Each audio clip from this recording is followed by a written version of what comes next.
नमस्कार, good evening. मैं हूं आपके साथ राहुल सौमित्र। खबरों के महाबुलेटिन न्यूज डिकोड यानी खबर A to Z में आपका बहुत स्वागत करता हूं, क्योंकि जरूरी है खबरों के पीछे की खबर को समझना, खबर के पीछे की खबर को जानना। तो चलिए शुरू करते हैं आज का न्यूज डिकोड।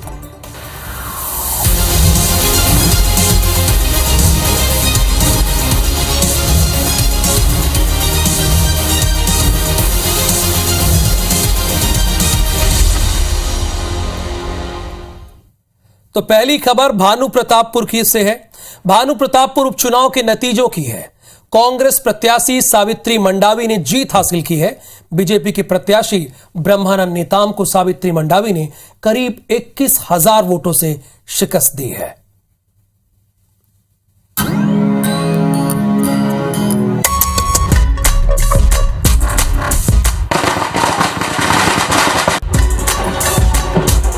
ये जश्न की तस्वीरें हैं। जश्न भानु प्रतापपुर उपचुनाव में कांग्रेस प्रत्याशी की जीत पर बना। सावित्री मंडावी की जीत पर कांग्रेस कार्यकर्ता जमकर झूमे।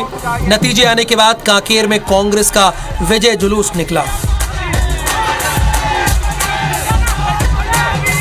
आज कांकेर में जैसे ही काउंटिंग शुरू हुई, ये साफ लगने लगा था कि कांग्रेस प्रत्याशी रिकॉर्ड मतों से जीत हासिल करेंगी।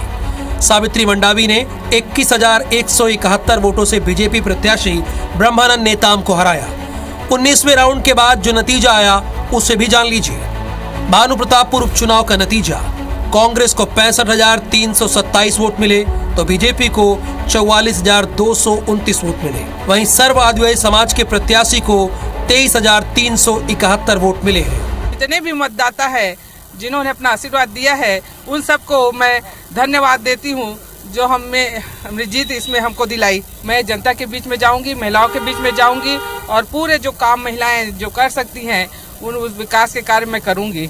सावित्री मंडावी की जीत के बाद कांग्रेस के हौसले बुलंद हैं। मंत्री कवासी लखमा ने साल 2023 में होने वाले चुनाव में कांग्रेस की जीत का दावा किया है। लखमा ने दावा किया है कि अगले साल एक बार फिर से छत्तीसगढ़ में कांग्रेस की सरकार बनेगी। जनता तो भूपेश बघेल के साथ है।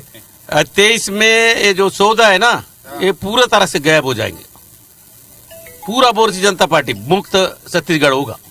कुल मिलाकर उपचुनाव के नतीजे आ गए हैं और कांग्रेस ने इतिहास रच दिया है। यहाँ ये जरूर मानना होगा कि सर्व आदिवासी समाज ने भी चुनाव के नतीजों को प्रभावित किया। सर्व आदिवासी समाज के प्रत्याशी का प्रदर्शन सम्मानजनक रहा।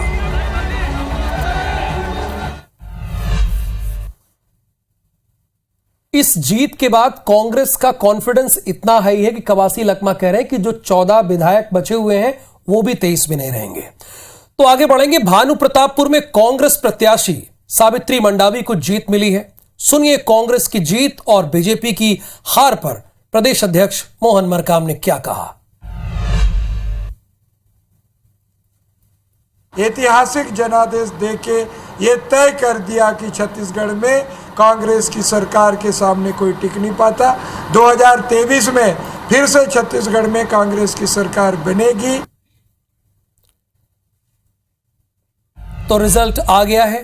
जाहिर सी बात है, जो नतीजे आए हैं उससे बीजेपी निराश हुई होगी और कांग्रेस के हौसले बुलंद हुए हैं। कांग्रेस प्रत्याशी की जीत के मायने क्या है, चलिए इसे डिकोड कर लेते हैं। पहली बात जो साफ नजर आती है वो ये है कि नतीजों ने बीजेपी को सोचने पर मजबूर कर दिया होगा। भानु प्रतापपुर की जनता ने बीजेपी को 2023 के चुनाव के पहले अपनी रणनीति के बारे में, प्रत्याशी चयन के मुद्दे पर सोचने पर विवश कर दिया है। ब्रह्मानंद नेताम पर रेप के आरोप है। नतीजे से साफ हो गया है कि रेप के आरोपों ने बीजेपी प्रत्याशी को नुकसान पहुंचाया है। भानु प्रतापपुर उपचुनाव के नतीजों से एक बात और साफ होती है, वो ये है कि नतीजों पर असर तीसरे प्रत्याशी यानी सर्व आदिवासी समाज के प्रत्याशी ने भी डाला है।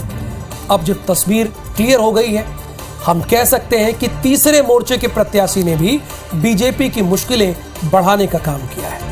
अब बात कांग्रेस की कर लेते हैं। तो कांग्रेस को जीत मिली है, लेकिन उसे अगले साल होने वाले 2023 के चुनाव में अपनी जीत सुनिश्चित करने के लिए लगातार मेहनत करनी होगी। बीजेपी के प्रत्याशी को जितने वोट मिले हैं उससे साफ होता है कि बीजेपी की स्थिति बेहद कमजोर नहीं है। वैसे कहा जाता है कि उपचुनाव में अक्सर सत्ताधारी दल को जीत हासिल होती है, क्योंकि जनता सोचती है कि सत्ताधारी दल के उम्मीदवार को जीत दिलाकर वो अपने क्षेत्र का ज्यादा विकास करवा सकते हैं। और अब अंतिम बात, भानु प्रतापपुर उपचुनाव में कांग्रेस प्रत्याशी को सहानुभूति का भी फायदा जरूर मिला है। तो चलिए अब हिमाचल प्रदेश की बात कर लेते हैं। हिमाचल प्रदेश विधानसभा चुनाव के नतीजों की बात करते हैं, जहां कांग्रेस ने भारतीय जनता पार्टी को पटखनी दी है। पहाड़ों की परंपरा के मुताबिक 5 साल बाद सत्ता परिवर्तित कर दिया है। हिमाचल प्रदेश विधानसभा चुनाव में एक बार फिर जनता ने रिवाज कायम रखते हुए राज बदल दिया, यानी हर चुनाव की तरह इस बार भी सत्ता बदली है। कांग्रेस ने बहुमत के लिए जरूरी 35 सीटों का आंकड़ा पार कर लिया है। कांग्रेस 40 सीटें जीत चुकी है, वहीं भाजपा 25 सीटों पर सिमट गई है। 2017 के मुकाबले उसे 19 सीटों का नुकसान हुआ है। 3 सीटों पर निर्दलीयों ने जीत दर्ज की है। एमसीडी चुनाव में भाजपा को हराने वाली आम आदमी पार्टी पहाड़ में खाता भी नहीं खोल पाई। मुख्यमंत्री जयराम ठाकुर ने नतीजों के बाद इस्तीफा दे दिया है। इधर कांग्रेस में सीएम चुनने के लिए मंथन जारी है। वीरभद्र सिंह की पत्नी प्रतिभा सिंह रेस में आगे हैं। हिमाचल में हर चुनाव में 45 से 75% मंत्रियों के चुनाव हारने का रिकॉर्ड भी है। इस बार भी जयराम ठाकुर कैबिनेट के 10 में से 8 मंत्री चुनाव हार गए। हिमाचल में जीत के बाद कांग्रेस में सीएम चेहरे को लेकर मंथन शुरू हो गया है। नई सरकार के गठन को लेकर कांग्रेस के नवनिर्वाचित विधायकों की बैठक शुक्रवार को चंडीगढ़ में रखी गई। इसमें हिमाचल प्रभारी राजीव शुक्ला और छत्तीसगढ़ के सीएम भूपेश बघेल और हरियाणा के पूर्व मुख्यमंत्री भूपेंद्र सिंह हुड्डा भी शामिल होंगे। मुख्यमंत्री के लिए हिमाचल कांग्रेस की अध्यक्ष प्रतिभा सिंह और पूर्व प्रदेश अध्यक्ष सुखविंदर सिंह सुक्खू के नाम पर विचार किया जा रहा है। प्रतिभा सिंह पूर्व मुख्यमंत्री वीरभद्र सिंह की पत्नी है और मंडी लोकसभा सीट से सांसद भी है। सराज सीट से सीएम जयराम ठाकुर ने कांग्रेस के चेतराम ठाकुर को रिकॉर्ड 20,000 से ज्यादा वोटों से हरा दिया। वे रिकॉर्ड 7वीं बार जीते हैं। यानी हिमाचल प्रदेश में कांग्रेस ने इतिहास रच दिया।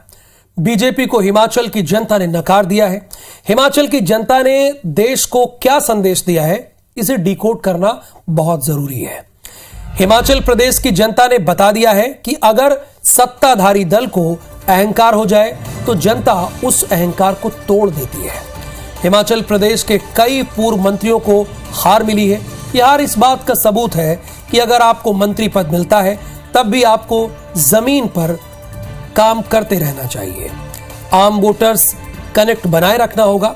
हिमाचल प्रदेश की जनता ने कांग्रेस पर अपना भरोसा जताया है। कह सकते हैं कि कांग्रेस इस जीत से बेहद उत्साहित होगी। खड़गे के अध्यक्ष बनने के बाद कांग्रेस की पहली ये बड़ी जीत है। खड़गे आज बेहद खुश भी नजर आए। आज 5 राज्यों की 6 विधानसभा सीटों और 1 लोकसभा सीट के उपचुनाव के नतीजे भी आए, जिसमें कांग्रेस और बीजेपी ने 2 विधानसभाओं पर जीत हासिल की। कहने का मतलब यह है कि स्कोर बोर्ड के लिहाज से कांग्रेस का प्रदर्शन बीजेपी के बराबर रहा है। साल 2024 में लोकसभा चुनाव है, आप सभी जानते हैं, और 23 में कई राज्यों में चुनाव होने, जैसे कि छत्तीसगढ़ भी और मध्य प्रदेश भी है। हिमाचल प्रदेश के नतीजे से कांग्रेस के हौसले थोड़ा बुलंद होंगे। अगले विधानसभा चुनाव में कांग्रेस पूरी शिद्दत से बीजेपी को टक्कर देने की कोशिश करेगी।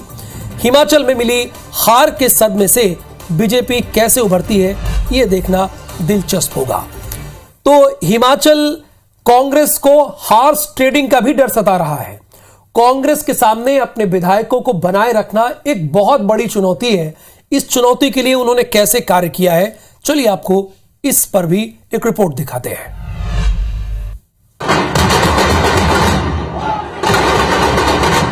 गुजरात और हिमाचल विधानसभा चुनाव के नतीजे आ चुके हैं। गुजरात में भाजपा और हिमाचल प्रदेश में कांग्रेस की सरकार बनने वाली है। इसी के साथ हिमाचल कांग्रेस को हॉर्स ट्रेडिंग यानी अपने विधायकों की खरीद फरोख्त का खतरा भी महसूस होने लगा है। बताया ये जा रहा है कि नतीजों के बाद कांग्रेस अपने विधायकों को रायपुर या जयपुर या उदयपुर ला सकती है। सरायपाली विधानसभा से भेंट मुलाकात करके लौटे मुख्यमंत्री भूपेश बघेल ने रायपुर हेलीपैड पर कहा कि हम लोगों को उम्मीद थी कि हम हिमाचल में सरकार बनाएंगे, वहां मुझे पर्यवेक्षक नियुक्त किया गया।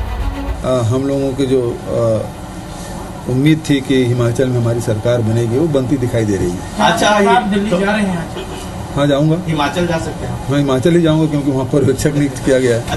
कांग्रेस विधायक को रायपुर लाने की संभावना से जुड़े सवाल पर मुख्यमंत्री ने कहा कि विधायकों को यहां तो नहीं लाएंगे, लेकिन अपने साथियों को संभाल कर तो रखना पड़ेगा। भाजपा कुछ भी कर सकती है, वो किसी भी स्तर पर जा सकती है।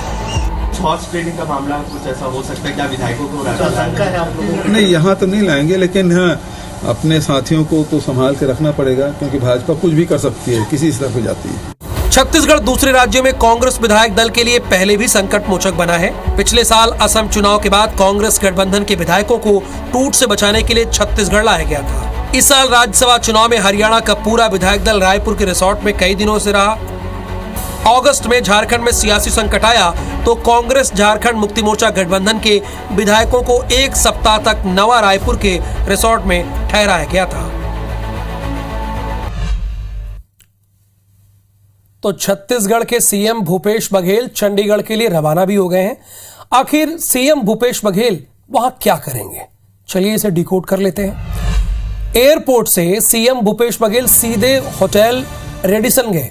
वहां कांग्रेस के वरिष्ठ नेताओं के साथ हिमाचल की स्थिति को लेकर रणनीति बनाई और चर्चा की। जरूरत महसूस हुई तो सीएम भूपेश शिमला के लिए भी रवाना हो जाएंगे। वहां कांग्रेस विधायक दल को एकजुट रखना अभी पार्टी के लिए सबसे बड़ी चुनौती बनने जा रही है।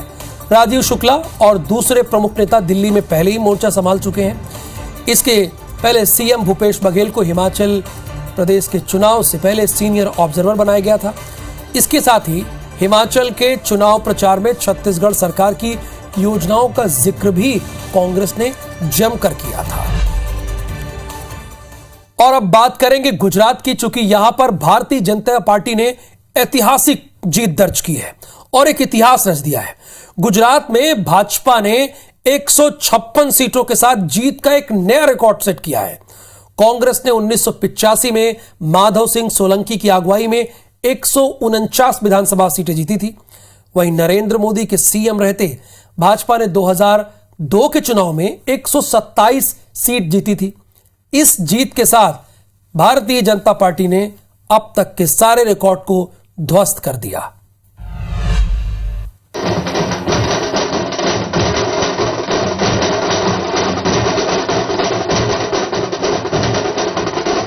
ये बीजेपी कार्यकर्ता हैं जो गुजरात में बीजेपी की रिकॉर्ड जीत का जश्न मना रहे हैं। गुजरात में भाजपा ने 156 सीटों के साथ जीत का नया रिकॉर्ड बना दिया है।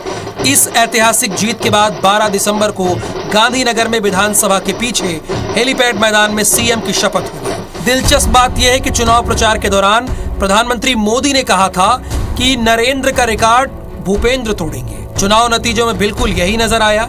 भाजपा 150 के पार हुई तो कांग्रेस 20 के अंदर सिमट गई। गुजरात की 182 विधानसभा सीटों में से भाजपा ने 156 सीटें जीती हैं। उसे 2017 के मुकाबले 58 सीटों का फायदा हुआ है। वहीं कांग्रेस को सबसे ज्यादा 60 सीटों का नुकसान हुआ है। पार्टी ने पिछली बार 77 सीटें जीती थी, इस बार उसे 17 सीटें ही मिली हैं। आम आदमी पार्टी गुजरात में महज 5 सीटें जीत सकी है। उसके तीनों बड़े नेता चुनाव हार गए हैं। इसके बावजूद वोट शेयर के आधार पर आपको राष्ट्रीय पार्टी का दर्जा मिल गया है। अब पार्टी पूरे देश में अपने नाम और चुनाव चिन्ह के साथ लड़ सकेगी। अजदुद्दीन ओवैसी की पार्टी AIMIM ने पहली बार गुजरात विधानसभा चुनाव में हिस्सा लिया था। AIMIM ने कुल 13 में से 2 हिंदू कैंडिडेट भी मैदान में उतारे थे। पार्टी के सभी कैंडिडेट चुनाव हार गए हैं। गुजरात में बीजेपी की विराट जीत के बाद प्रधानमंत्री मोदी ने गुजरात की जनता को धन्यवाद दिया है।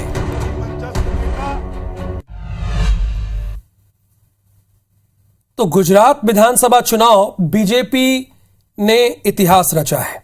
गुजरात चुनाव परिणामों पर मुख्यमंत्री शिवराज सिंह चौहान ने कहा है कि गुजरात की विजय नहीं बल्कि महाविजय है, अभूतपूर्व है। ये केवल महाविजय नहीं, प्रधानमंत्री नरेंद्र मोदी के प्रति श्रद्धा, विश्वास और स्नेह का प्रकटीकरण हुआ है। जन जन के मन में वे बसे हैं। गुजरात में जो विजय हुई है उसने सिद्ध किया है कि वास्तव में नरेंद्र मोदी जी कल्प वृक्ष हैं। शिवराज सिंह चौहान ने यह भी कहा है कि जनता असीम श्रद्धा उनके प्रति रखती है। जो विकास का मॉडल उन्होंने गुजरात मॉडल के रूप में दिया, वो देश और दुनिया को कई मायने में दिशा दिखा रहा है। गुजरात की विजय नहीं महाविजय है। और ये केवल महाविजय नहीं है,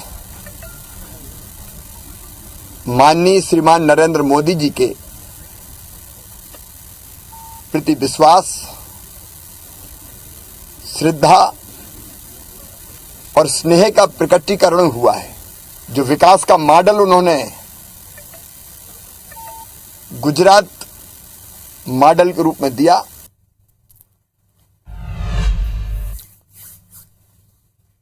तो गुजरात के नतीजे आ चुके हैं। इसी बहाने गुजरात की सियासी इतिहास को चलिए डिकोड कर लेते हैं। गुजरात में अब तक बनी सरकारों की बात करें तो 1960 में राज्य बनने के बाद से 1975 तक यहां कांग्रेस की ही सरकार रही। 1975 में पहली गैर कांग्रेसी सरकार बनी, लेकिन अगले ही चुनाव में यानी 1980 की बात हो रही है, 1980 में कांग्रेस ने सत्ता में वापसी कर ली। गुजरात में 1975 के 15 साल बाद यानी 1990 में एक बार फिर गैर कांग्रेसी सरकार बनी, लेकिन रियल टर्निंग पॉइंट कब आया? 1995 में, जब भाजपा ने पहली बार अपने दम पर यहां सरकार बनाई। तब केशुभाई पटेल राज्य के मुख्यमंत्री बने थे। 2001 में भाजपा ने केशुभाई पटेल को हटाकर नरेंद्र मोदी को गुजरात का मुख्यमंत्री बनाया। इसके बाद 2002, 2007 और 2012 में नरेंद्र मोदी की अगुवाई में भाजपा ने विधानसभा चुनाव रिकॉर्ड बहुमत से जीते।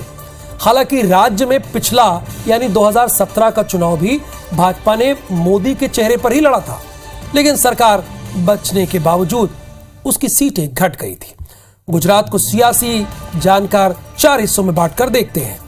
ये है मध्य, उत्तर, दक्षिण, सौराष्ट्र और कक्ष। इन सभी रीजन में सबसे ज्यादा वोटिंग दक्षिण गुजरात में हुई। यहां वोटिंग का जो आंकड़ा था वो 70 के पार था, 70.38% रहा। राज्य में इस बार दोनों फेज की अगर बात करें, मिला लें तो 64.3% वोटिंग हुई है। यहां पिछली बार के जो रिकॉर्ड है वो 69.2 से करीब 5% कम है। बीते 5 में से 3 चुनाव में वोट प्रतिशत गिरने पर भाजपा को नुकसान और कांग्रेस को फायदा हुआ था। हालांकि 2012 में वोटिंग 13% बढ़ने के बावजूद भाजपा को 2 सीटों का घाटा हुआ था। देश के 5 राज्यों की 6 विधानसभा सीटों में 2 कांग्रेस और 2 भाजपा को मिली है। यूपी की मैनपुरी लोकसभा सीट पर डिंपल यादव ने रिकॉर्ड तोड़ जीत दर्ज की है। जश्न मनाते समाजवादी पार्टी के कार्यकर्ताओं को देखिए। समाजवादी पार्टी ने मैनपुरी लोकसभा का उपचुनाव जीत लिया है। अखिलेश यादव की धर्मपत्नी डिंपल यादव ने भाजपा के रघुराज शाक्य को 2,88,000 से ज्यादा वोटों से हराया। सबसे ज्यादा उलटफेर आजम खां के गढ़ माने जाने वाले रामपुर में हुआ। यहां 71 साल बाद कमल खिला है। भाजपा प्रत्याशी आकाश सक्सेना ने आजम के करीबी आसिम रजा को 25,703 वोटों से हरा दिया। उधर खतौली विधानसभा सीट पर सपा रालोद गठबंधन के मदन भैया की जीत हुई है। बिहार की कुड़नी विधानसभा सीट पर भाजपा का कब्जा रहा। भाजपा ने जदयू के मनोज कुशवाहा को 3,632 वोटों से हराया। छत्तीसगढ़ की भानु प्रतापपुर और राजस्थान की सरदार शहर सीट पर कांग्रेस ने जीत दर्ज की है। मैनपुरी की बड़ी जीत ने चाचा भतीजे की जो टशन चली आ रही थी उसे खत्म भी कर दिया और प्रसपा का विलय समाजवादी पार्टी में हो गया।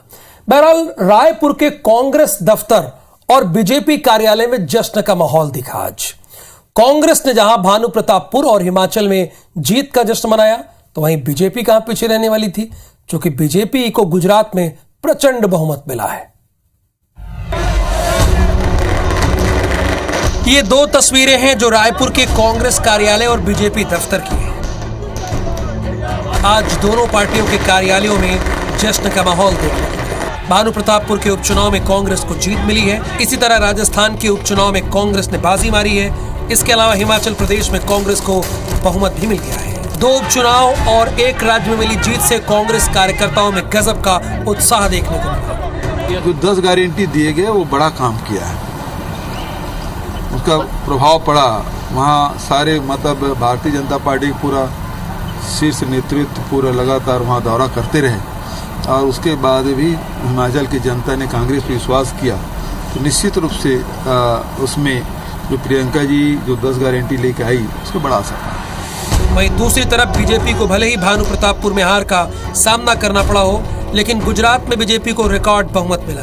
गुजरात की जीत पर रायपुर में छत्तीसगढ़ बीजेपी के कार्यकर्ता जश्न मनाकर खुशियां मनाते दिखे।